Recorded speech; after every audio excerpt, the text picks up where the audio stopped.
एक किसान ने एक मिनिस्टर को इनवाइट किया था उनका घर का उद्बोधन करने के लिए, जहाँ पे उनको जो उद्बोधन के लिए जो केला का पेड़ होता है वो बहुत छोटा मिला और जो रिबन होता है वो बहुत छोटा मिला। इस वजह से उनको बहुत ही पीटा गया है। आप अपना आँख से देख सकते हो ये नज़ारा, देखिए। उम्मीद करता हूँ इन बंदा को जस्टिस मिलेगा।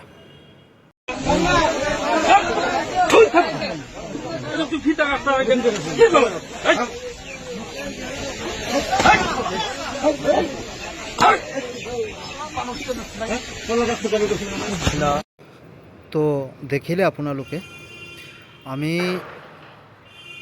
আমাৰ অসমৰ চিফ মিনিষ্টাৰ শ্ৰী হিমন্ত বিশ্ব শৰ্মা ডাঙৰীয়াক অনুৰোধ জনাইছোঁ যে এই মিনিষ্টাৰক অতি সোনকালে ইয়াৰ এটা উচিত তদন্ত কৰিব লাগে আৰু ন্যায় দিব লাগে দুখীয়া মানুহজনক।